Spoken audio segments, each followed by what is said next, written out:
Hello everyone, and welcome to this Midas civil webinar on integral bridge design. Now before we start, I'd just like to ask you if you can all hear me well and if you can all see the screen, and if you do have any problems, please post those in the questions box. I'll give it a few moments for the one to react,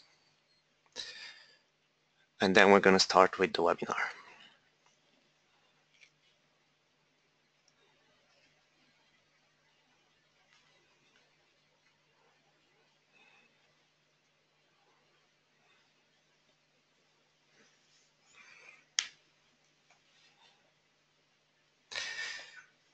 Okay, let's begin. Most of you are okay, so let's have a look at this integral bridge. So today we're going to talk about integral bridges, and we're going to look into the different types of integral bridges. Then we're going to talk about why we need to look into integral construction and what are the benefits and losses from it. We're also going to talk about whether we need construction stage analysis for integral bridges or not, and then we're going to briefly touch on cell structure interaction, how we can consider this, as this is a major part of the integral structure behavior. And there we'll talk about earth pressure and cell springs as two alternatives of how we can consider this. We're also going to look into moving law analysis to Eurocode and how we can apply this, and then we're going to have a brief live demonstration of some of the features related to today's topic. So starting with the types of integral bridges, there are a number of types of such structures depending on the support condition and how the two ends of the bridge are restrained.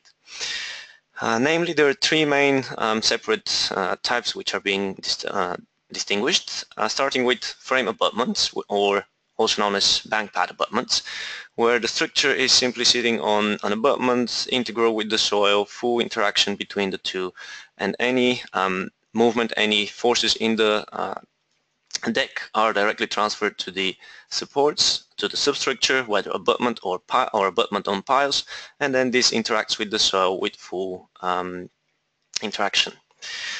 The next type is mostly flexible support abutments, or for example sleeved piles.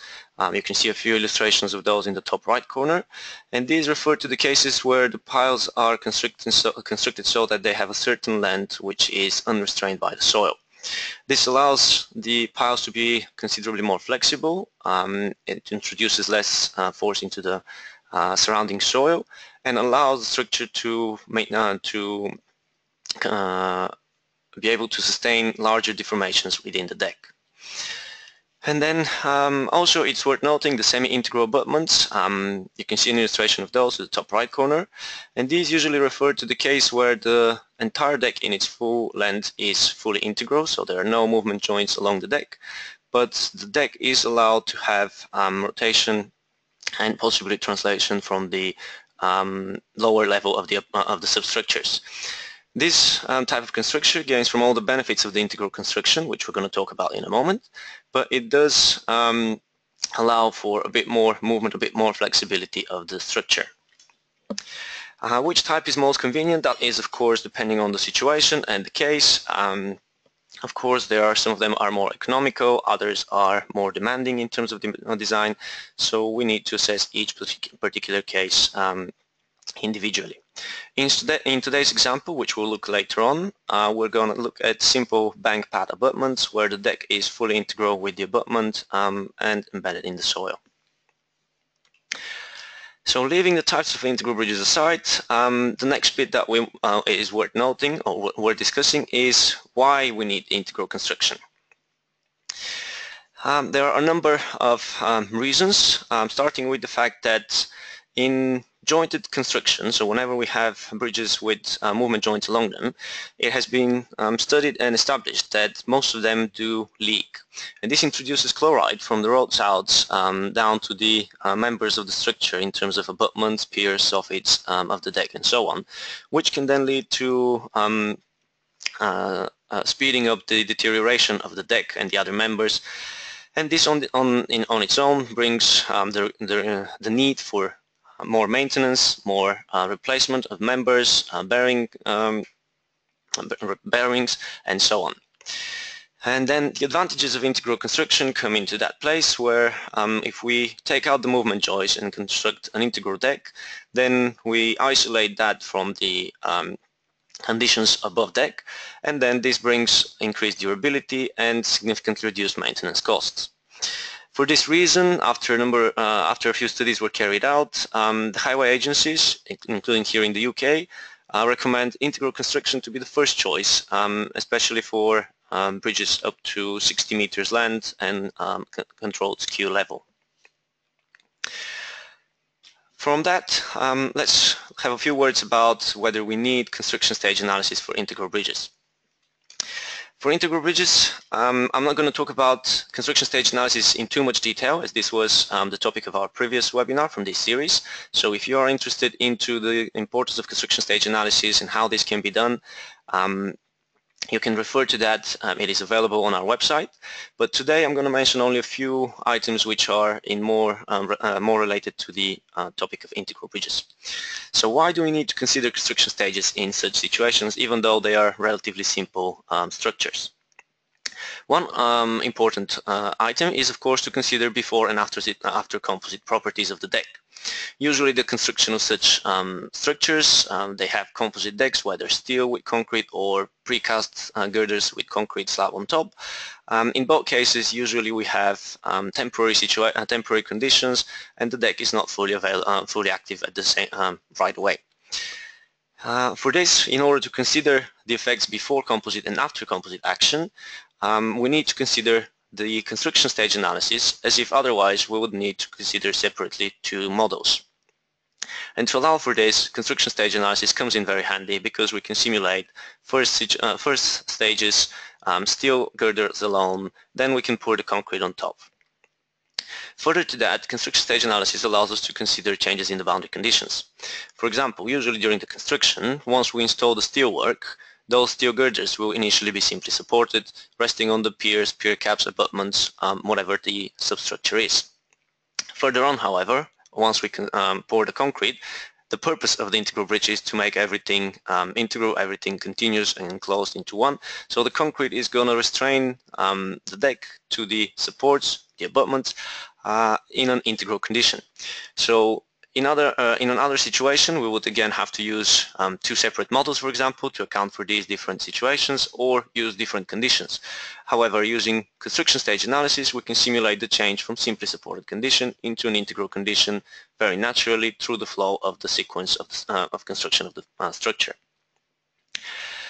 Together with that, construction stage analysis, as I already mentioned, allows us to consider deck pouring. So in cases where we want to optimize the structure and cast the concrete in separate bits in different stages, we can also simulate this using the construction stage analysis.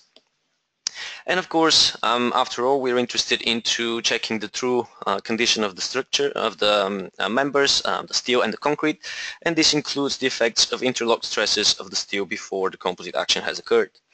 This is covered by construction stage analysis in an easy way, as otherwise we would have to again refer to our models or conditions before composite action and after it composite action. But the construction stage analysis takes all of this into account and gives us directly all the results that we need. So that was on the bit on the side of construction stage analysis. Now let's have a few words about the cell structure interaction and the abutments.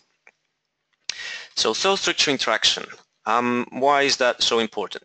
If we were looking at a non-integral construction or a deck with joints, then any movements in the deck would be accommodated by those joints, and then there would be no significant additional effects. However, in case of integral construction, due to, for example, thermal effects like heating and cooling, the deck is going to expand or contract. And this on its own is obviously going to push the abutments of the bridge towards the saw or pull them in. And these effects need to be considered because the effect from the saw, depending on the saw conditions and the abutment that we are using, the size of the structure and the substructure, these effects can cause large or small forces, and then they can affect the behavior of our structure significantly. For this reason, it is important to consider those effects so that we can assess appropriately for the amount of forces generated in the structure. Because, for example, if the soil is not very stiff, if the soil conditions are not very restraining, then the structure is very free to deform, to expand, or to contract, and then we have almost no additional effects, which can lead to a more economical design. However, if the soil is quite restraining our structure, then this can give rise to significant forces in the deck, and then we need to account for those to make sure everything's okay. On the other hand, of course, this can also affect the soil itself, so if large stresses form into the soil, we need to make sure that the soil is able to sustain those. And then in terms of the soil structure interaction, we're going to talk about two ways of considering this, the earth pressure on the structure. I'm going to look into those individually in a moment, but the idea is that usually the consideration of these thermal effects can be quite complex due to the amount of work that needs to be carried out to consider the thermal effect, to calculate the amount of heating and expansion in the structure, and then see how that affects the structure in terms of forces and the soil in terms of reactions due to the integral behavior, soil structure interaction between the integral structure and the soil. Now, in terms of how we can consider that soil structure interaction, there are two main ways of doing this, either using earth pressure or soil springs. So let's have a few words first about the earth pressure. So the earth pressure, that is basically we can directly apply pressure on our abutments, and then with this you account for the situation, for the scenario that is about to occur. This earth pressure is applied using appropriate pressure coefficients, whether K0, K star, active or passive condition. We need to account for this appropriately and then apply the appropriate pressure.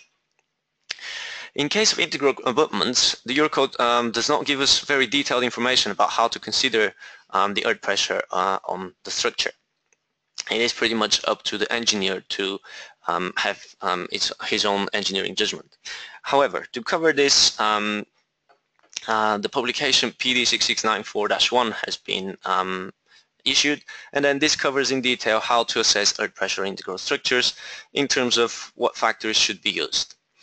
And in this publication, it is discussed that the behavior of the structure over a certain period of time comes to a repeated cycle, as the one illustrated down below on the left, where the structure in the cycles of heating and cooling has reached a uniform or identical condition every single time. That is of course based on the changes in the soil, because through the cycles from rises of temperature and then lowering of the temperature, the soil itself changes. As we all know, soil is not a perfectly elastic material, so it sustains some plastic deformations and changes in its behavior.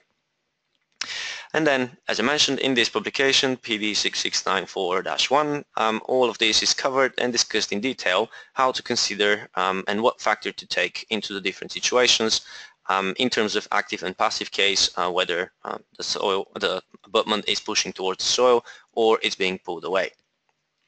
However, the only issue with this kind of approach is that these coefficients can be quite tedious and time-consuming, and then for this reason we need to look into alternatives as well. However, this is of course a good solution and many engineers resort to it.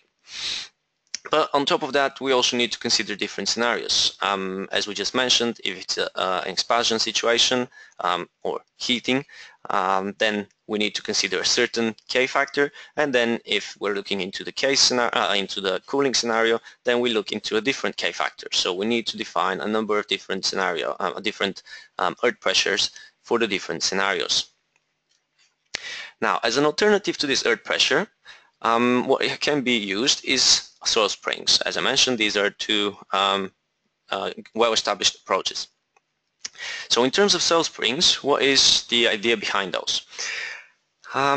Instead of applying the pressure on the abutment, where we estimate how much pressure we expect the soil to apply, we can simply apply equivalent springs which simulate the soil conditions behind the abutment. These springs will then apply resistance to the deck, whether it's pushing towards it or pulling away. That is taken care of by the nonlinear behavior of the springs, and then they will apply the appropriate amount of force representing the earth pressure onto our abutment or piles. These soil properties, however, are quite tricky to calculate, and there are many factors that need to be accounted for. As I mentioned earlier, due to the cycling loading that the soil experiences from the cycling, heating and cooling of the deck, the soil changes in its properties. And this makes it difficult to estimate what soil springs to apply to our structure in order to simulate the true condition that we are expecting. But a number of people have looked into this. There are many researches carried out, and then a publication by Barry Lehane has covered a very well presented an approach of calculating these equivalent spring stiffnesses so that the soil structure interaction can be simulated in a relatively easy, simplified manner, which is satisfactory for a daily basis integral bridge design. This procedure has gained a lot of popularity as it has produced very good results in the estimation of the behavior of the structure. This procedure, what it does is it looks into whether it's abutments or piles and then assigns springs to those abutments or piles. The springs for the piles are vertical and horizontal springs, of course, for the shaft resistance and for horizontal resistance of the pile. And in case of abutments, it is a compression-only spring on the abutment for the expansion scenario, and also it can automatically consider the strip footing spring for the base of the abutments if we want to consider that as well. All of this is covered in the method proposed by Barry Lehane, and in case you're interested into that, you can find that publication and have a detailed look on how this is covered. The idea that I want to cover here, what I want to point out, is that this procedure has been implemented in Midas Civil. We have looked into this approach and we have introduced both cases, the springs for abutments and the springs for piles, directly in the program. And what this allows us to do is we can very quickly, very briefly, as I'm going to show you later on, define our boundary conditions, our springs, using only basic soil data in terms of the type of soil, the pile diameter or the size of the abutment, and then the software will automatically calculate and convert this information into actual springs. Of course, the purpose of this is to save us a lot of time. Now, leaving the soil springs aside, we're going to come to them into the demonstration in a moment. The final topic that I would like to mention here is the moving load analysis to Eurocode. So, of course, as any bridge, the idea is that we want to put some traffic on top of it. And then in this case, for today's example, the bridge that we're going to look at, we have carried out moving load analysis to Eurocode, which means that we've applied load model 1. You can see the details on that, but I'm sure most of you are fully familiar with it. The details are on the right-hand side, but we applied simple load model 1 together with the UK National Annex adjustment factors, and then together with that we're going to apply load model 3 SV vehicle 196 taken from the UK National Annex again, so that vehicle is right at the bottom, and we're also going to consider some pedestrian loading as we have 2 footpaths on the deck. And then some additional considerations to mention. There are, as I just said, 2 footpaths either side of the bridge, 1.5 meters for pedestrians, which leaves us with 2 notional lanes and a bit of remaining area for traffic loading. In this notional lanes, we're also going to consider straddling, and then we'll assess how the structure behaves under all of this loading. The software, I'm going to show you in a moment how we can handle all of this in Midas Civil. But what the program is going to do is we're going to make all these definitions, we're going to apply this very quickly, and then we're going to see how the program performs influence line analysis. Then based on that influence line, it's going to optimize the loading and give us the results for all effects in terms of forces, reactions, displacements. All of that will be included into the results right away. Now, at this point, we come to our live demonstrations. So we're going to look into our actual structure that we're going to talk about, and then we're going to refer to all of these topics that we just discussed in terms of how we can apply this in the structure and take it into account. So to demonstrate that, I'm going to move to our model, which is looks like this. So today's model, the model that we're going to look at is a two-span integral bridge. Both spans are equal length, 24 meters, which is a total of 48 meter span. The deck itself has 4 main girders, which are steel concrete composite sections. If I show you this, so if I isolate part of those, just so you see what we're talking about, we have an I section together with slab on top. These 4 girders are part of the entire structure, together with pier support in the middle with a pier cap, and then abutments on the 2 ends. The deck has been modeled using a grillage modeling approach, so we have longitudinal and transverse members. In terms of longitudinal, as we mentioned, composite sections, and then transverse members in terms of purely representing the slab. In addition to that, we also have bracing provided for the steelwork. So if we look at the structure from below, we have bracing elements, 3 of them per span provided, so that is every 8 meters. In addition to this, what is considered in this model, we've introduced reinforcement to our deck, so we have directly applied the reinforcement for our members. But what is also important to point out is that we've also considered the cracked section. So in Midas Civil there is a very convenient tool, the section manager, where we can apply our reinforcement and we can directly automatically consider cracked section properties. So how this is applied, we can see in our deck, I have split that into zones of 15% from the supports, 50% span length from the supports, and mid-span, and then we've assigned different sections which are basically identical sections, but some of them are cracked, some are not. So for example, the section at the abutments is cracked, the section at mid-span isn't, and then the section at the pier cap is also applied cracking. Now on top of these sections, other considerations are the construction sequence. I'm going to come that in a moment towards the end, but we also have our supports, so our piers are considered fully fixed at the bottom. We have a number of elastic links and rigid links which allow us to connect appropriately the deck with the supports as well as with the cross bracing. And in this case, what is missing in this model, as I'm going to demonstrate it to you in a moment, is the abutment support, so the springs for the abutments and how we can define those. But what is already existing in the structure, that is loads. So we have already applied self-weight loading, wet concrete load for the construction sequence, some barrier and wearing surfaces, so superimposed loads on the structure, and then all the construction stages are defined. Now I'm introducing you to this model because we assume that you're familiar with how modeling in Midas is done. In case you're not, there is a number of webinars which we've done in the past where we cover everything in detail, whether manual definition using wizards or anything else. But you can find step-by-step guided instructions on how to model such a structure. So not to lose time today and focus on the topic of the integral bridge, I'm going to use this model which I just introduced to you, and then show you some of the definitions that we've just discussed related to this specific type of construction. So the final bit to introduce to this model before we move into the few functions that we want to look at today is the construction sequence. As I mentioned at the beginning of the presentation, it is important to consider construction sequence even for integral bridges, because this allows us to simulate exactly how the construction is going to go by.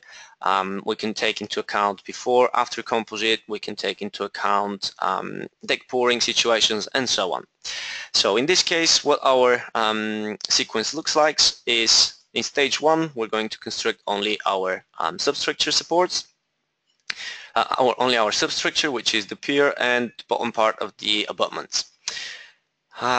Then in the second stage, we're going to introduce the steel work on top of that. So all our steel girders together with cross bracing will be applied in the model. And then all of this is of course under its own self-weight. Further to that, in the next stage, stage 3.1, we're going to introduce wet concrete loads. So if we look here, we're going to see that in the wet concrete load case now some loads have appeared. And if I display those, you will see the wet concrete is over certain parts of the deck.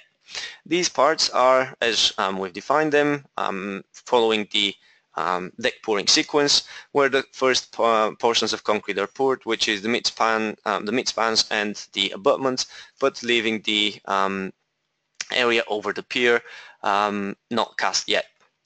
Then in the next stage, which is stage 3.2, the actual slab is going to come into place. So we're going to activate our slab together in terms of properties, composite properties for the longitudinal beams, and also transverse members for the transverse behavior of the deck. Then in the next stage, we're going to pour the rest of the slab, so the mid part. Then that is going to gain strength as well. Finally, we're going to apply our superimposed dead loads in terms of barriers and wearing surfaces. And then we have a long-term stage to account for any long-term effects.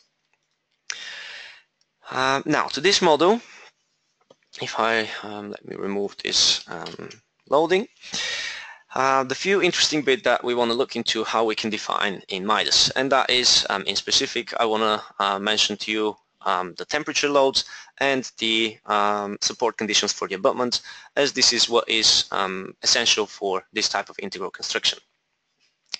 So starting with the earth pressure, if we want to look into this scenario, which is not the approach that we've taken into the full model, so later on I'm going to switch from that and show you the actual spring definition, but just for the purpose of clarity and completeness of the demonstration, I'm going to isolate these this abutment here, which is our first abutment, and then to this abutment, which are simple plate elements. If I put it into wireframe view, it looks like this.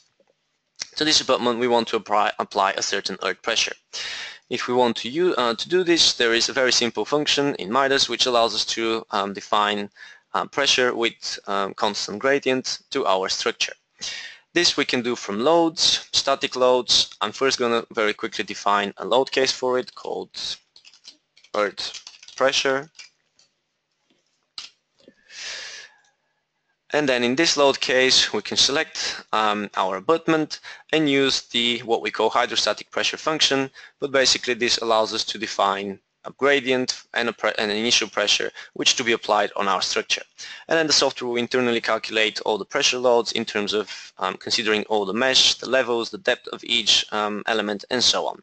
So all we have to do here is, if we choose our earth pressure load case, on our plate elements, choose the reference level starting from the top of the abutment, the reference value, let's say our initial intensity is 10 kilonewtons per meter square, and then our gradient is, for example, 7.5. In this case, we can press apply, and then our earth pressure will be applied to our abutment. The pressure itself can be either side of the abutment. In this case, I applied positive values, which left me with pressure on the inside of the abutment, which in this case is not what I was after. So I can very briefly undo this and then simply select the same, change the intensities with a minus value and press apply. And then this will give me my earth pressure calculated and applied on my structure right away. However, as I mentioned, for the earth pressure scenario, there can be different situations. So we might want to consider active, passive case with the different K factors.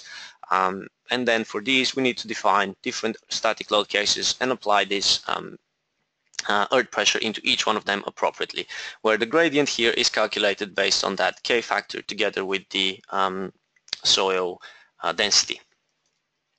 The depth, as I said, the depth is automatically considered by the program, so we don't need to include that, but the rest needs to be embedded in this gradient intensity.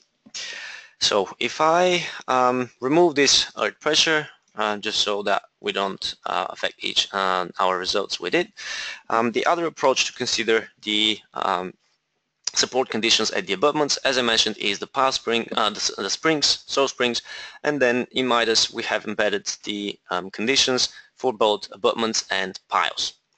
In this model, I'm going to cover the case for abutments rather than piles, but if you are interested into seeing how this can be defined for the piles, then there is a number of webinars which cover this, again, on our website and on our YouTube channel. You can find those and you can see a step-by-step guide how to do it.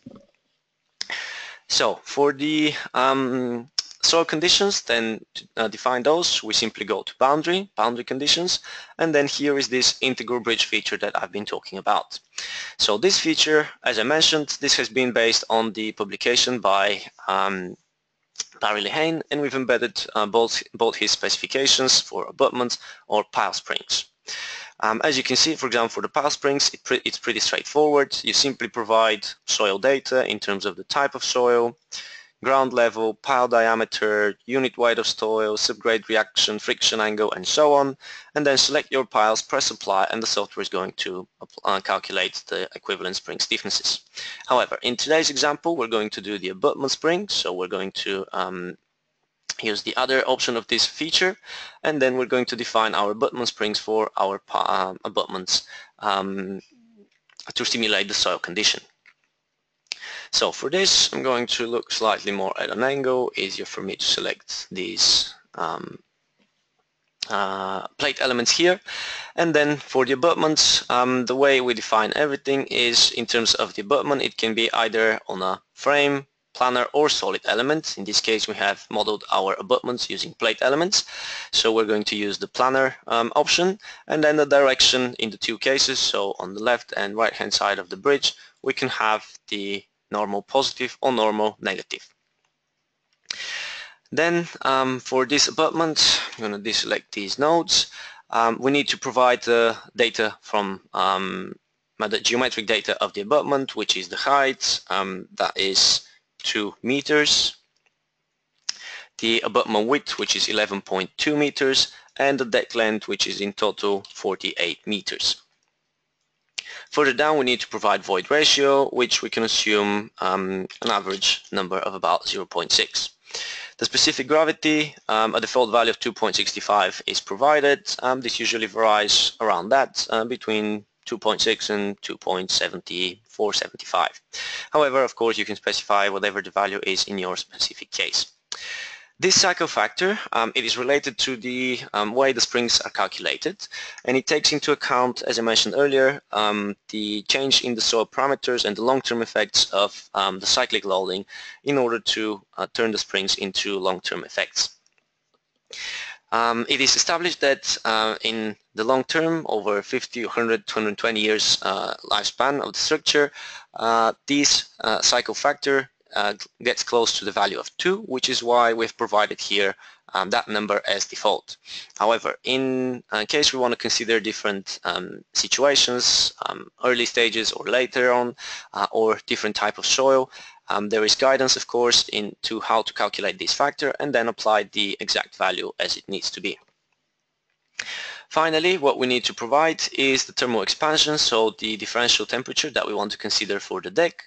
Let's say for today's example, we're going to use, for example, 24 degrees differential temperature, and then also the thermal coefficient for this, which we're going to take directly from our concrete material. And then the final information, as I mentioned, this approach covers springs on the abutments, but also springs for the footing. In case we have strip footing under our abutment, we can directly apply the springs for this based on its dimensions and bearing pressure. So the strip footing for this model, we can assume, for example, 2 or 2.5, let's say 2.5 meters width of the abutment of the footing, and then the bearing pressure, for example, for a soft clay condition, we can assume something around 75 kilonewtons per meter squared. The last bit in order to assign these springs is to select our nodes along the line of the strip footing. So I've selected those nodes, and then simply define a boundary group before I press apply.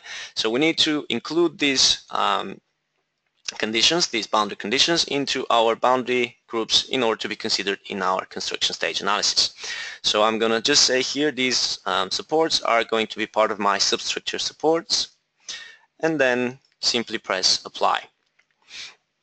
And you will see how the software will calculate and detect all the nodes based on the plate elements connected to them and apply our spring supports.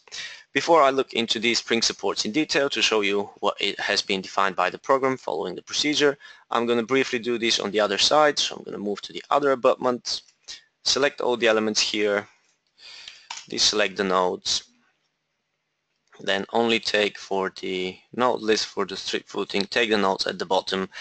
Everything is the same. I'm going to assume I have the same soil conditions on the other side as well, but simply switch the direction to be normal minus. And then press apply. With this we can see that in our structure we've assigned our springs, and then in terms of the springs themselves, if I initiate this view, we can see first we have linear springs, which is the springs down at the abutment line. These are all with their individual values based on the mesh that we used, so that they have their tributary area appropriately accounted for. And then we also have all these compression springs, so all these springs in the abutments on the different nodes. As you can see, again, they're all individually calculated for each node so that each one of them has the appropriate stiffness. And what they look like is, if we open one of them, we can see the actual stiffness that is considered for this node. They are compression only conditions, so the abutment is going to provide resistance into the heating effect, but it is not going to provide any tension into the soil. And then the direction of the vector is also applied, so in the positive x direction. So you can see how just with a few simple definitions in terms of the soil parameters and the geometry of the structure, we have calculated and defined a total more than 300 springs, which otherwise would have to spend a lot of time to calculate. Now these springs we will simulate our cell structure interaction, and then we'll see how they can be used, how they will provide resistance to our effects. Now the other type of loading that I want to show you how we can define and directly related to these springs is the actual thermal loading. So in this model, if I minimize these boundary conditions, we can see in our works tree, as I mentioned, we have some permanent loads in terms of self-weight, wet concrete to be considered, superimposed dead loads, but our temperature load cases have no loading defined. I've of course left that intentionally so that I can show you how we can assign our temperature loads to the structure. So I have two main load cases. Let's say in this demonstration we're going to look at how to apply uniform temperature to our longitudinal members, and also how to apply thermal gradient. So the uniform temperature, very straightforward. If we go to loads, temperature pre-stress option, here we have different temperature functions where we can apply either nodal temperatures, system temperatures, so the entire structure heated up, or certain elements. So in this case, for the uniform temperature for the elements, we're going to use this function, the element temperature. Choose the temperature load case, so say temperature uniform,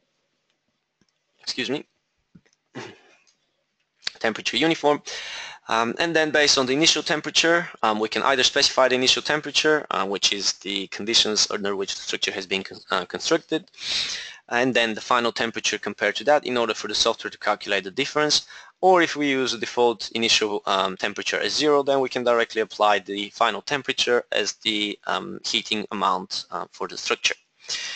In this case, let's say we're going to apply 25 degrees Celsius heating of our elements, and then we need to select the elements. For this demonstration, I'm going to use simply the longitudinal girders, and I can easily select those using the combined steel and reinforced concrete material, which we have applied to our composite elements. So with this, I can select all my longitudinal beams. I've specified the parameters that I want to consider, and simply press apply, which is going to apply the temperature on those elements. This is pretty straightforward and very simple. However, the interesting bit comes into the second case that I want to show you, which is if we want to consider the nonlinear temperature as required by the Eurocode. So in the presentation, if I can very briefly go back to that. So in this presentation where I discussed the temperature loads, here we see that the Eurocode tells us that the temperature effect on our structures is not, of course, perfectly uniform as we would like to, but a very complex surface. However, this surface can be approximated and represented by four main components, which is a uniform temperature, gradient in Y, gradient in Z, and then a nonlinear temperature additional effect on top of this. So we've covered the uniform one. The two gradients are pretty straightforward. I'll show you the function where this can be done from, but now I'm going to show you how to do the non-uniform gradient, which usually refers to heating or cooling, where we have temperature levels provided and temperature values provided by the code, which we need to assign to our structure. So back into our model. And then in the loads, as I mentioned, the temperature gradient. So here we have the main functions, the element temperature, which we already used for the uniform temperature. The temperature gradient can be used in order to assign our gradient top to bottom fiber of our elements. We simply provide the difference in temperature, and then the software will apply that to the structure. However, as I mentioned, the interesting one is the beam section temperature, so I'm going to show you how we can deal with that. So in terms of beam section temperature, this allows us to define the different layers of temperature gradient, and then the software will internally automatically detect the materials assigned to those sections, the material properties, and convert the loads, the temperature, into strains and then into equivalent loads to be applied on the structure. So the way we can do that, beam section temperature, we choose the load case that we want to work with, so the temperature gradient. Then in case that we're using a pre-stressed concrete or a composite section, we can use those automatically to detect the section and all the materials and widths in the section. And then for this we can choose whether the material to be detected from the element or user-defined one. So if we want, we can of course override everything that we do, but the convenience of this function is that it can automatically detect the sections and the members. So we are going to keep the material as for the element. Then we can choose a reference level, whether to be top or bottom. In this case, we're going to work for top. For steel, it usually is, for steel composite sections, the code specifies heating at the top fiber, going down to 0 at a certain depth, and then remaining at 0 at the lower levels within the section. So we're going to use the reference as top. The breadth of the temperature zone is going to be, we can either define it user-defined, or in this case, as I mentioned again, we're going to use directly the section, so the software is going to detect the section width. And then all we need to do is specify initial level, so let's say from 0 to 0.5 meters, and we want the temperature to change from, let's say, 13 degrees to 0. I believe, if I remember correctly, for a simple steel eye composite to a concrete slab, there is only a single temperature zone, which is from top fiber to a depth of 0.5 meters, and then temperature changes from 13 to 0 degrees. However, for this demonstration, I'm going to show you the flexibility of this tool and how it helps us. I'm going to show you a two-layered temperature gradient, and in that case I'm going to change this to be actually from 0 to 200 millimeters down into the section, and I'll change the temperature from 13 to 4 degrees within this zone. So I'm going to slightly go in a different direction. Instead of a steel eye section, I'm going to define a temperature gradient which is usually standard for a steel tub section or a steel box. And then once we define this, so from within this depth, change from 0 at level, from 13 at level 0 to 4 degrees at level 200 millimeters, I'm going to include this layer, and then I'm going to define the next layer, which is from 0.2, let's say, to 0.6, and we're going to change from 4 degrees down to 0. and add this. Like this, you can see very briefly, purely by providing levels within the deck and the temperature at each one of those levels, we can assign these nonlinear gradients to be considered inside the sections. Then all we need to do again is select our longitudinal girders, for which we are defining this profile. We've chosen already our load case, and then simply press apply. And then the software is going to define for us our temperature zones. If I can switch to black background, is probably going to be clearer for you. So we can see here in our longitudinal girders, if I isolate only those, the first layer is within the deck entirely, so 200 millimeters within a 250 deck, and then further down to 600 millimeters for the other layer. And then with this, all of our temperature can be defined very quickly. As I mentioned, the software will convert that into strains and then equivalent loads to be applied on the structure. Now, before we move into results and actually checking what we've done and what effects we've considered, I would like to show you also, as I mentioned in the presentation, how we can define the moving load on our structure. So for this, I'm going to switch back to the default background like that. And then I'm going to isolate my deck, so I'm going to select only the elements in the deck and then use the deck to define our moving load. Now for the moving load, we need to go to Loads, Moving Load, and then choose the code that we want to work with. In this case, today's presentation is going to be Eurocode, but here you have a number of different codes from around the world which are all available, so if you're dealing with projects worldwide, you can check and use the code that is appropriate for that region. But today we choose Eurocode, and then the relevant functions become available. The way we define moving loads in Midas is in three main steps. We need to define our lanes, we need to define vehicles, and then we need to define our moving load cases in order to put the vehicles onto the lanes. So first I'm going to define our lanes, and in the grillage model it is appropriate to use traffic line lanes. So in my traffic line lanes, as I mentioned, we're going to have two notional lanes, two footpaths, and one remaining area due to the total width of the deck. So for those lanes, it is easier to work in a wireframe view. I'm going to add my first lane, and this first lane is going to be footpath 1. This lane is going to have 1.5 meters width with loading applied over a meter, and the eccentricity of this lane is, as I'm going to use the reference line along the edge, and then I'm going to define all my lanes using the distance or the eccentricity from this edge to the center line of the lane.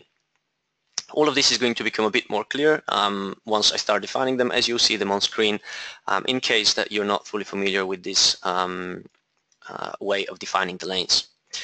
So the eccentricity for the first lane, considering my barrier, is minus 1.05 meters. This comes from half of the width of the pedestrian, of the footpath, and 0.4 meters of barrier. And then this lane, I want to apply it using crossbeam distribution. The crossbeam distribution is going to use my transverse members, so all the loading will be applied on the transverse members of the deck, and then they will in turn bring that to the longitudinal members. Then simply choose the reference line, so from here to there, and then press apply. And you can see my first footpath has appeared. Then I want to apply my lane number 1, and then lane number 1 is going to be traffic lane, so that is full 3 meters with loading applied over 2 meter width as per the code, and then the eccentricity for this lane should be the full distance to the lane plus half of the lane. And the distance to the lane is a total of 1.9, which is 400 for the barrier and 1.5 for the pedestrians. So 1.9 plus 1.5 is minus 3.4 meters to the center line of this lane. Then in the same way, I'm going to remove the definition of the previous, choose my reference line again, and then simply press apply. And we have our lane number 1. Then next to it we're going to place lane number 2, which only we need to change the offset to that lane. Use everything as it was, delete this, add the same reference line, 6.4 meters, press apply, and we have our lane number 2. Next to the 2 lanes, we're going to have leftover space in terms of remaining area. That remaining area, we're going to define a lane for it, and the remaining area is with a total width of 1.4 meters. And then the location to this is 7.5 plus, 7.9 plus 0.7 is 8.6, so minus 8.6 meters, with loading applied over a meter.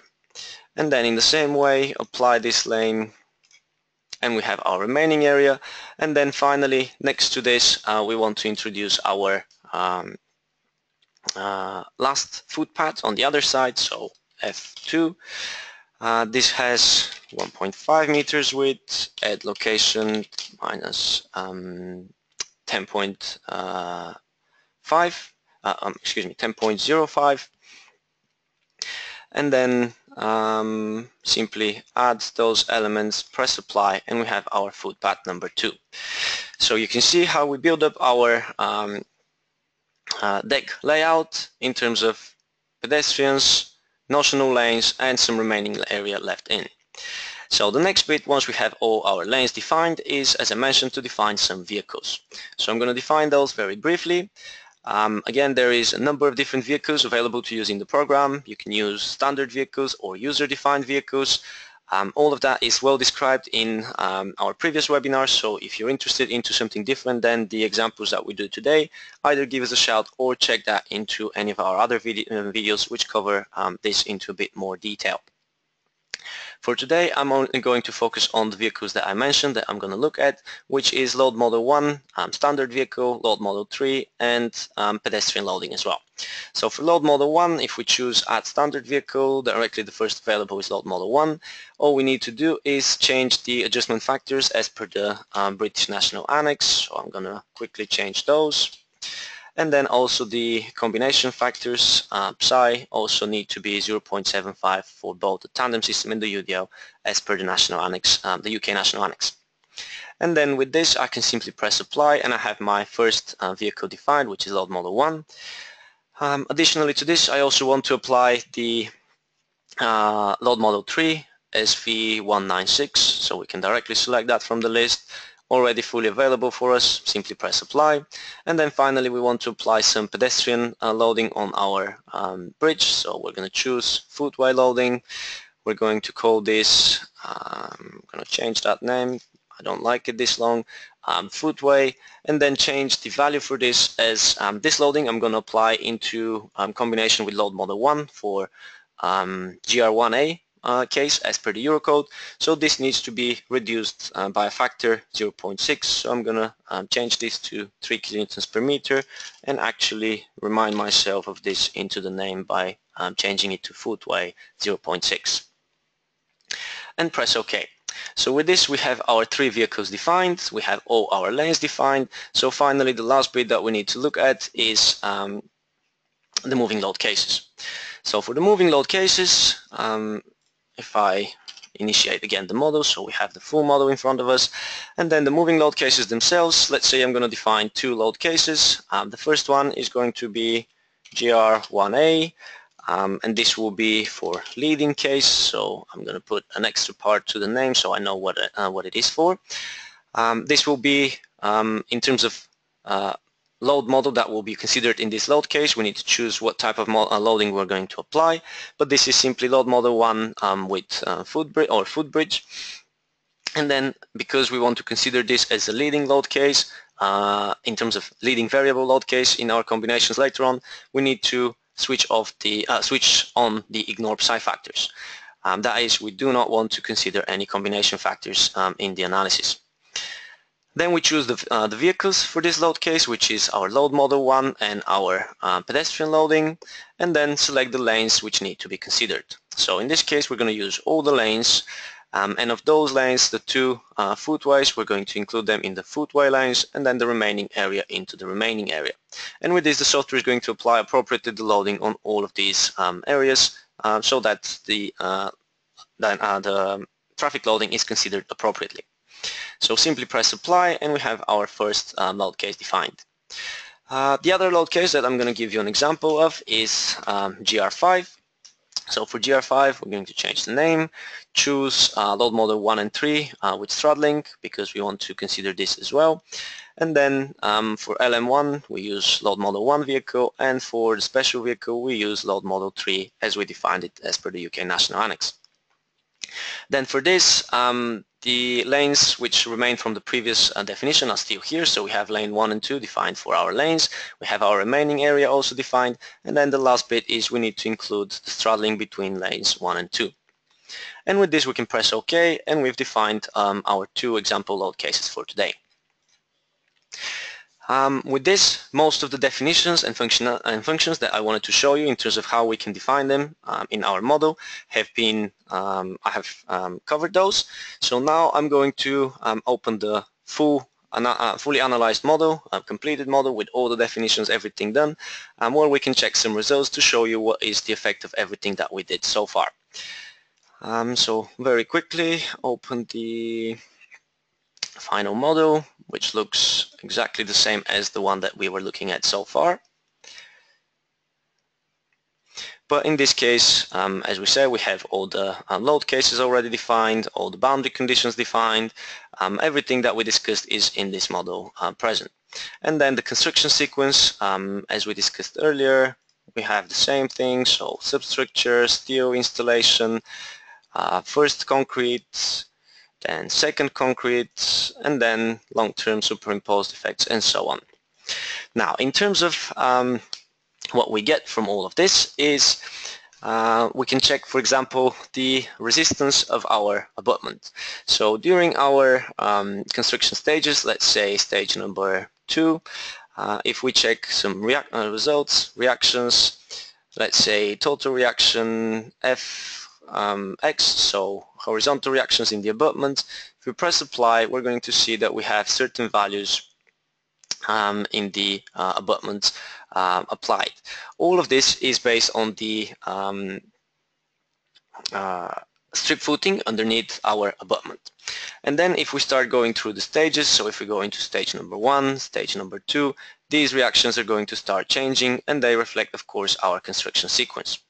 The same goes for our beam diagrams. So in terms of beam diagrams, let's say in stage number 3.2, we want to check our beam diagram, press apply a solid fill to this, and then we can see our diagrams simply supported in the ends as we're still in the non-integral part.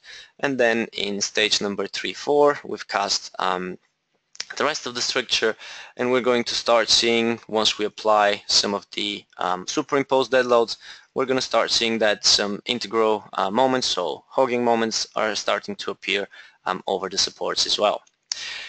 Now, from this, I'm going to go into post-construction stage, and then in the post-construction stage, we can see, for example, the model, the moment for our moving load analysis. So if I activate moving load case in our moving load in our post-construction stage, we can see here, for example, the behavior of the deck and the maximum effects that can happen, so a full envelope of the bending moment that can occur in the deck.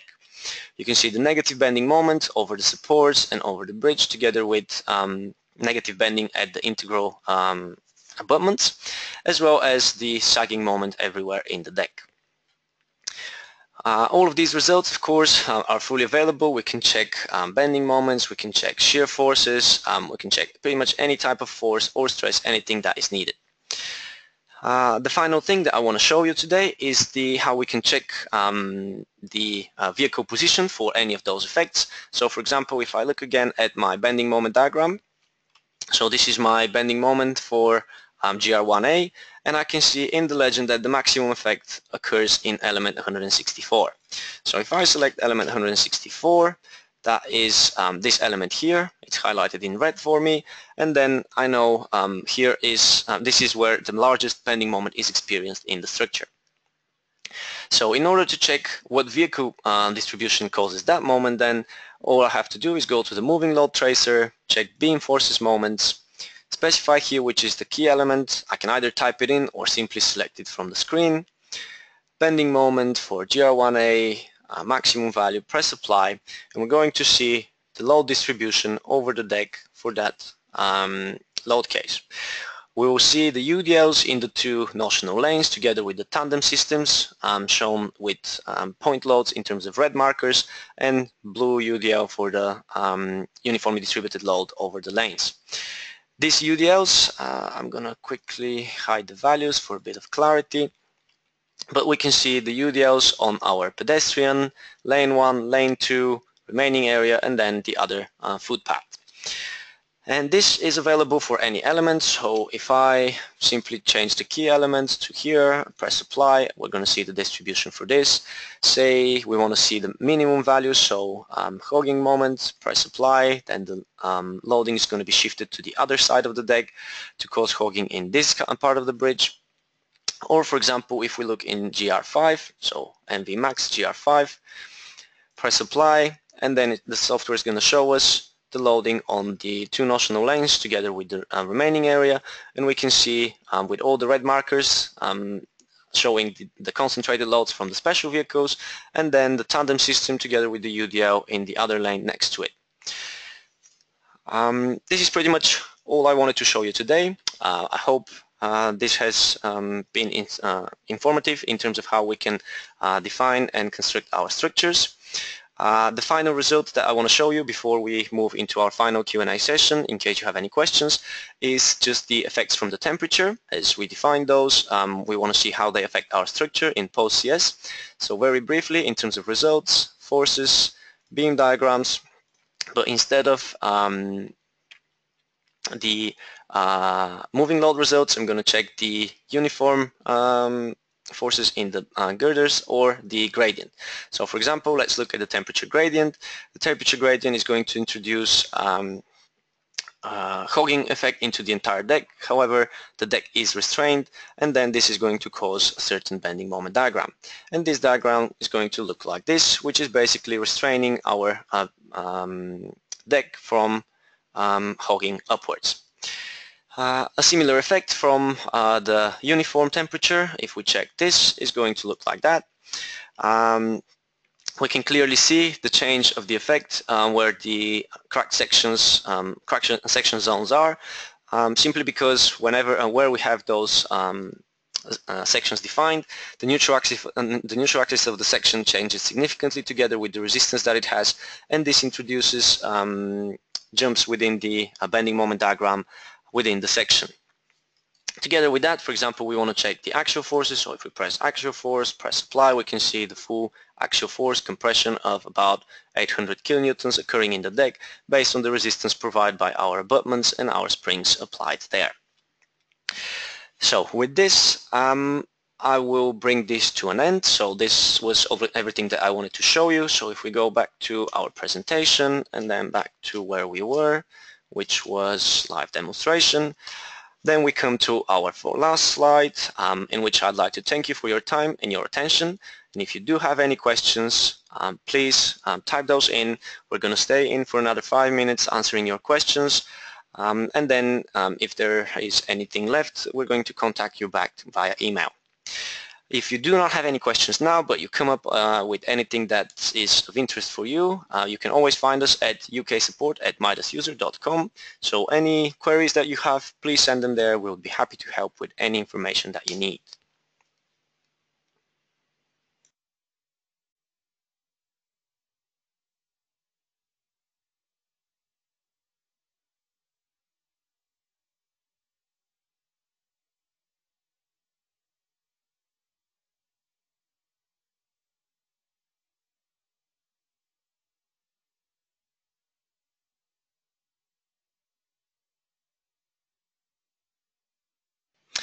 Hello. So One of the first questions that I see, someone is asking if the abutments need to be defined as plates.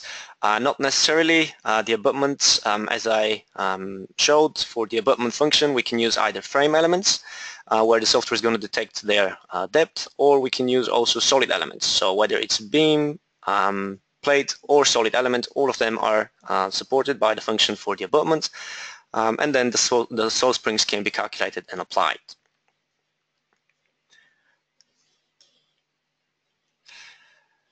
One of the other questions is the use of tension compression only springs makes the model non-linear.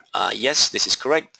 The software internally automatically switches to non-linear type analysis with iterative approach when it finds any such sort of non-linear parameters being defined. This refers to, for example, if we have nonlinear supports like the spring supports in this case, or if we have any nonlinear behavior of elements, for example, compression, tension only elements, gaps, hooks, anything like this. If we have any of those included in our model, then the software will automatically switch directly into the nonlinear approach and analyze that appropriately.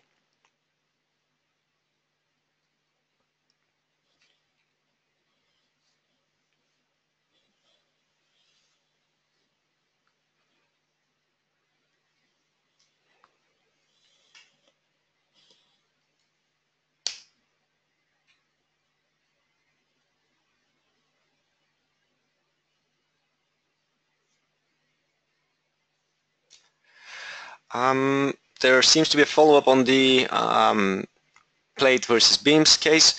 What is the advantage of using plates rather than beams? There isn't any large advantage, but the plates allow us to define the full geometry. Together with that, we're going to obtain all the reactions and the reaction distribution within the abutment, and it also allows us to have that footing, strip footing. So we can consider those springs in the case of plates directly applied at the bottom of the plate elements, whereas with the beams everything will be concentrated at the top at a single line beam.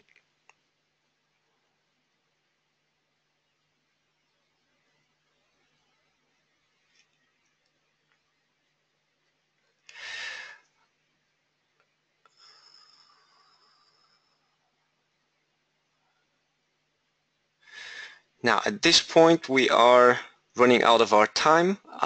We are already 10 minutes past what we promised you. So I'd like to thank you for your attention once again. If you do have any questions, you know where to find us.